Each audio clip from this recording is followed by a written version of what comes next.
अपने बच्चों को ऑटिज्म से बचाइए।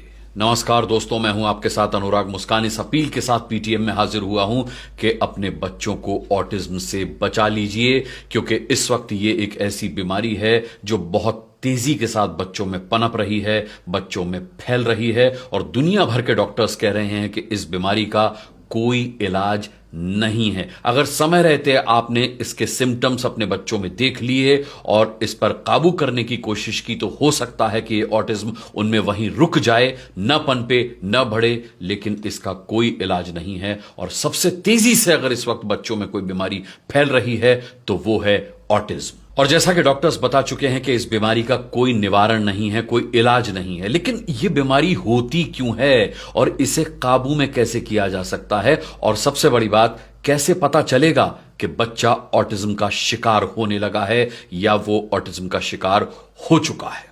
तो दोस्तों, ऑटिज्म के सिम्टम्स क्या है ये बताऊंगा आपको, ऑटिज्म का कारण क्या है ये बताऊंगा आपको, और ये बताऊंगा कि इसे काबू में कैसे किया जा सकता है। जैसे ही आपको पता चले आपका बच्चा ऑटिज्म का शिकार है, उस ऑटिज्म को वहीं कैसे खत्म किया जा सकता है, क्योंकि इसका कोई इलाज नहीं है। देखिए, जब बच्चों के विकास का समय होता है, जब वो बढ़वार में होते हैं, जब वो बड़े हो रहे होते हैं, जब उनका बॉडी डेवलपमेंट होता है, तो इस डेवलपमेंट में अगर कोई विकलांगता दिखाई देती है तो इसे हम कहते हैं ऑटिज्म स्पेक्ट्रम डिसऑर्डर।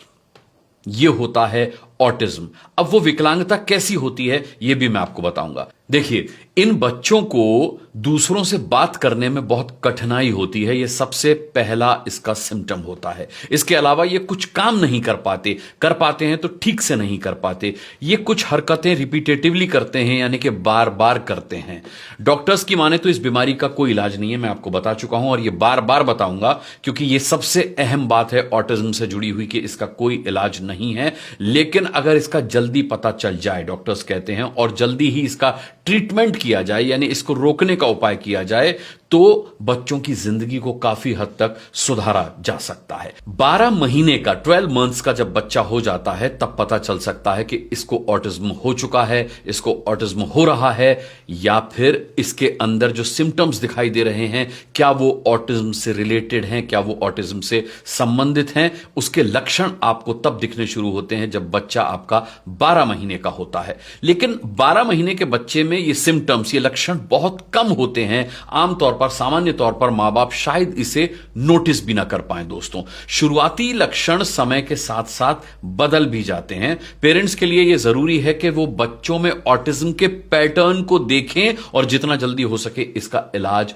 शुरू करवाएं। और यह बता दूं आपको, इसका इलाज सबसे पहले माता पिता के स्तर से ही शुरू होता है, डॉक्टर तक बात बाद में जाती है। अब इसमें एक बात मैंने आपसे कही कि इसके पैटर्न को आपको फॉलो करना, इसके पैटर्न को आपको नोटिस करना, इसके पैटर्न को आपको देखना है कि ये पैटर्न कैसे। अब पैटर्न आप तब देख पाएंगे जब आप बच्चे पर बहुत पैनी नजर रखेंगे, बहुत माइन्यूटली उसको ऑब्जर्व करेंगे, वॉच करेंगे। देखिए, ऑटिज्म स्पेक्ट्रम डिसऑर्डर यानी कि एएसडी जेनेटिक म्यूटेशन से जुड़ा हो सकता है, जो गर्भावस्था के दौरान होता है।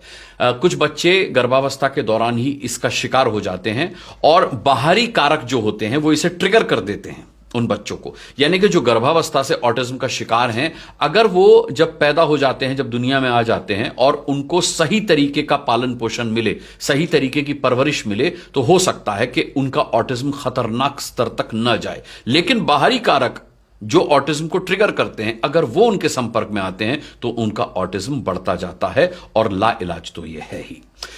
क्या सिम्टम्स होते हैं मैं आपको बता दूं। मूवमेंट स्किल्स में देरी होना, बच्चे के रिफ्लेक्सेस बहुत वीक होंगे। आप कुछ फेंक के मारेंगे तो वो चीज की गति कितनी देर में वो आ जाएगी, उस तक कब लगेगी, वो नहीं जज कर पाएगा, और तब तक वो चीज उसको लग जाएगी, चाहे वो पेपर बॉल हो, चाहे बॉल हो, चाहे आपने चौक फेंक कर मारा हो, या कुछ भी आपने उसको मारा, तो यानी कि उसके मूवमेंट स्किल में देरी होगी। आमतौर पर बच्चों में ये चीज होती है। इसका मतलब यह नहीं कि वो ऑटिज्म के ही शिकार है। बहुत सारे कारक एक साथ जब बच्चे में देखने को मिले तब मानना चाहिए कि वो ऑटिज्म का शिकार हो चुका है। बौद्धिक या याद रखने की स्किल्स में देरी होना, बहुत देर तक उसको याद नहीं आ रहा, याद तो उसने किया था लेकिन बहुत देर तक भी उसको याद नहीं आ रहा। मिर्गी का दौरा पड़ना, हालांकि यह बहुत कम देखने को मिलता है, लेकिन एक सिम्टम ऑटिज्म का यह भी है। खाने और सोने में अजीब आदतें, खाने और सोने की अजीब आदतें, बहुत इर्रेगुलरिटीज, अनयूजुअल इरेगुलरिटीज अगर आपको बच्चे में देखने को मिल रही हैं सोने और खाने की उसकी आदतों में, तो ये ऑटिज्म का एक लक्षण है।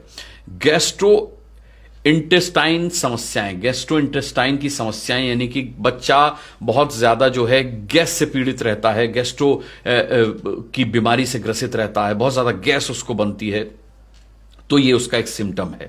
जब दिमाग चलायमान होता है, जब दिमाग डिस्टर्ब होता है, तो ये गैस्ट्रिक ट्रबल्स होती हैं। तो गैस्ट्रिक ट्रबल्स ये इस बात का संकेत देती हैं कि बच्चा दिमागी तौर पर ठीक नहीं है। एंजाइटी, घबराहट अगर बच्चे को बहुत रहती है, स्ट्रेस बच्चे को बहुत रहता है, बहुत ज्यादा बच्चा अगर आपका चिंता करता है, आपको लगता है इतनी सी बात पर इतनी चिंता क्यों कर रहा है, तो यह भी एक लक्षण है ऑटिज्म का। डर न लगना, बच्चे को बिल्कुल डर नहीं लगता तो भी ऑटिज्म का एक लक्षण है, और अगर बहुत ज्यादा डर लगता है तो भी दोस्तों ये ऑटिज्म का एक लक्षण है। ये सामान्य लक्षण ऑटिज्म के मैंने आपको बता दिए। अगर इनमें से 3 या 4 लक्षण इकट्ठे आपको आपके बच्चे में दिखाई देते हैं तो निश्चित तौर पर ऑटिज्म उस पर हमला कर रहा है। अब ऑटिज्म हो क्यों रहा है, इसका कारण क्या है? जो दुनिया भर में डॉक्टर्स ऑटिज्म का सबसे बड़ा कारण बताते हैं वो क्या है? तो इसके लिए कुछ एक न्यूज़पेपर्स की कटिंग मैंने इकट्ठी की हैं और सबूत के साथ आपको बताता हूं कि ऑटिज्म के सबसे बड़े कारण क्या हैं। जरा देखिए न्यूज़पेपर की ये कटिंग क्या कहती है। 1.5 साल की उम्र में थामा मोबाइल, रील्स देखता था, 4 साल का हो गया, समझता कुछ नहीं, पर चीनी और जापानी बोल रहा है। ऑटिज्म के तेजी से बढ़ रहे हैं मामले, इस पेपर कटिंग में यह भी लिखा हुआ है साफ तौर पर। बच्चा रील्स देखता है और अपनी भाषा तो नहीं बोल पा रहा। 1.5 साल की उम्र से मोबाइल पकड़ा था, 4 साल का हो गया, उसको बोलना नहीं आता। जापानी सी भाषा, चीनी सी भाषा अगड़म बगड़म बोलता है, जो समझ से मां बाप के बाहर है। अगली खबर देखिए। स्मार्टफोन की स्क्रीन से रुक जाती है बच्चों की शारीरिक सक्रियता। आधा घंटा दे सकते हैं, पर हो सके तो उससे भी बचें। 3 घंटे की शारीरिक गतिविधि जरूरी। फिजिकल एक्टिविटी बच्चे 3 घंटे की मिनिमम उनको करना ही चाहिए। क्या आपका बच्चा 3 घंटे फिजिकल एक्टिविटी में इन्वॉल्व रहता है? मेरा दावा है कि नहीं रहता होगा 3 घंटे फिजिकल एक्टिविटी में वो इन्वॉल्व, लेकिन हां, वो 3 घंटे मोबाइल में इन्वॉल्व जरूर रहता होगा। अब अगली खबर देखिए।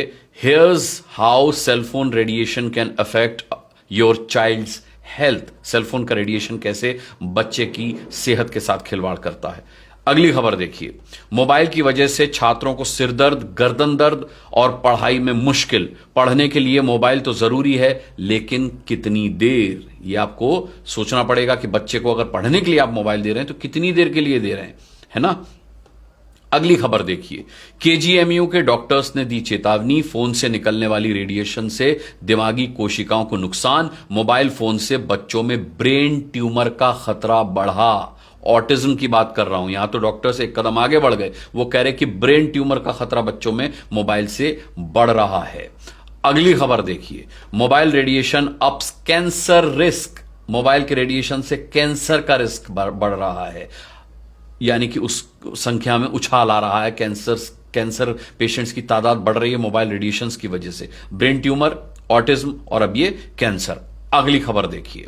मोबाइल की आदत की वजह से 10% बच्चों की टेढ़ी हो गई आंखें, वो भेंगे हो गए। और तस्वीरें भी इसमें दिखा रखी हैं उन बच्चों की, आप देखें इस न्यूज़पेपर की कटिंग में। और आगे ये न्यूज़पेपर कहता है 18% बच्चों की कमजोर हो गई दृष्टि, यानी कि 10% की आंखें टेढ़ी हो गई और 18% की आईसाइट, विजन जो है वो वीक हो गया, आईसाइट उनकी वीक हो गई, दृष्टि कमजोर हो गई।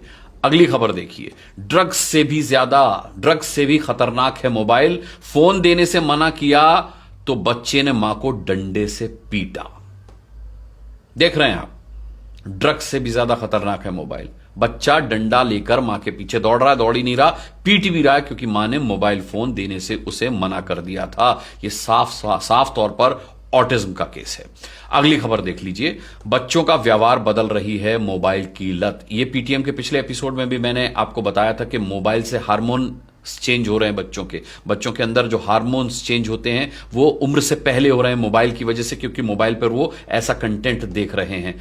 ये खबर इसी तरफ इशारा कर रही है कि बच्चों का व्यवहार बदल रही है मोबाइल की लत। वो जो कुछ भी देखते हैं वो फॉरेन कंटेंट देखते हैं। कुछ बच्चे जो हैं वो फॉरेन के सीरियल्स देखते हैं, तो उन बच्चों को कॉपी करने लगते हैं, उनके स्टाइल को कॉपी करने लगते हैं, उनकी बोलचाल को कॉपी करने लगते हैं और अपना स्वाभाविक जो बोलचाल की आदत है वो भूल जाते हैं। अगली खबर देखिए, मेडिसिन स्टडी में खुलासा। क्या खुलासा हुआ है? बच्चों को शांत रखने के लिए मोबाइल देना बड़ी गलती। इससे चिड़चिड़े हो जाते हैं बच्चे, आक्रामक व्यवहार करते हैं बच्चे। ये बहुत अहम खबरें हैं दोस्तों जो मैं आपको दिखा रहा हूं और सबूत के साथ दिखा रहा हूं। रिसर्च करने के बाद अखबारों ने यह खबर छापी है, रिसर्च की रिपोर्ट्स छापी हैं और वो खबर मैं आप तक पहुंचा रहा हूं। अगली खबर देखिए, रोजाना 3 घंटे से ज्यादा फोन का इस्तेमाल घातक। ये विदेश की रिसर्च है, लेकिन मैं तो कहता हूं कि 3 मिनट के लिए भी बच्चों को मोबाइल मत दीजिए अगर जरूरी ना हो तो। यानी कि हमारे बच्चों में जो ऑटिज्म की आदत दोस्तों पनप रही है, इसका सबसे बड़ा कारण जो है वो ये मोबाइल है, सबसे बड़ा कारण। और ये मैं नहीं कह रहा, बल्कि दुनिया भर के डॉक्टर्स और रिसर्चर्स कह रहे हैं, मान रहे हैं। अपनी रिपोर्ट में, अपनी रिसर्च में वो इस नतीजे पर पहुंचे हैं कि ये मोबाइल है हमारे बच्चों के लिए जानलेवा।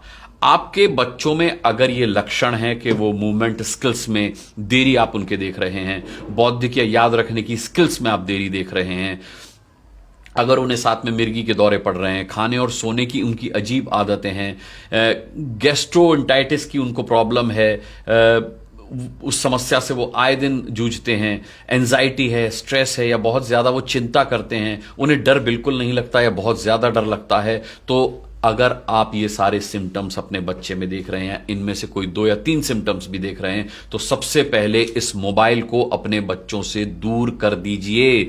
आज आप सख्ती के साथ बच्चों से मोबाइल छीन सकते हैं, बच्चों की थोड़ी सी नाराजगी झेल सकते हैं, उसे संभाल सकते हैं, लेकिन एक बार अगर आपका बच्चा ऑटिज्म का शिकार हो गया या ब्रेन ट्यूमर या कैंसर जैसी किसी घातक बीमारी का शिकार हो गया, तो आप अपने बच्चे को नहीं संभाल पाएंगे, ना बच्चे को संभाल पाएंगे और ना उसकी बीमारी को संभाल पाएंगे। इसीलिए कह रहा हूं कि अभी वक्त है, अभी वक्त है, कभी देर नहीं होती इस बात के लिए, अभी वक्त है। बच्चों के हाथ से मोबाइल ले लीजिए, उनको मोबाइल की आदत मत डालिए। देखिए, मैं कहता हूं कि अपना भी मोबाइल पर स्क्रीन टाइम कम कर दीजिए। हम मां बाप के नाते अगर मोबाइल कम इस्तेमाल करेंगे तो बच्चे भी कम इस्तेमाल करेंगे। हम लोग दिन भर मोबाइल पर रहते हैं, मम्मियां रेसिपीज देखती रहती हैं, रील्स देखती रहती हैं, पापा लोग कॉमेडी कंटेंट देखते रहते हैं, या फिर वो अपने ऑफिस का काम करते रहते हैं। ज्यादा से ज्यादा समय तक मम्मी पापा जो मोबाइल पर रहते हैं, उससे बच्चों को भी इस बात का लाइसेंस मिल जाता है कि वो भी मोबाइल पर रहें। तो मोबाइल का यूज आप भी कम कीजिए, क्योंकि ये सिर्फ बच्चों को होने वाली बीमारियां नहीं है, ये बीमारियां आप पर भी हमला कर सकती हैं, आपको भी अपना शिकार बना सकती हैं। आप भी मोबाइल का इस्तेमाल कम कीजिए, बच्चों के हाथ से तो बिल्कुल मोबाइल ले लीजिए। पीटीएम में यह चर्चा करना मुझे बहुत जरूरी लगा दोस्तों, इसीलिए आज मैं पीटीएम में इस मुद्दे को लेकर के आपके सामने हाजिर हुआ। एक बार फिर आपसे हाथ जोड़कर निवेदन कर रहा हूं कि अपने बच्चों को ऑटिज्म का शिकार होने से बचा लीजिए। अगर आप इन सब बातों का ध्यान रखते हैं तो बहुत अच्छी बात है, लेकिन इस वीडियो को ज्यादा से ज्यादा शेयर कीजिएगा, क्योंकि जो मां बाप इन बातों का और बच्चों का ध्यान नहीं रख पाते हैं, उन तक ये वीडियो पहुंचना बहुत बहुत बहुत जरूरी है दोस्तों, क्योंकि हमारे बच्चे हमारी भविष्य की नींव हैं। अगर वही कमजोर हो गई तो सोचिए भविष्य की इमारत कैसे खड़ी हो पाएगी। पीटीएम में अगला मुद्दा जो बच्चों से जुड़ा होगा लेकर हाजिर हो जाऊंगा। तब तक के लिए आप अपना और अपने बच्चों का बहुत बहुत ख्याल रखिएगा। मुझे इजाजत दीजिए, नमस्कार।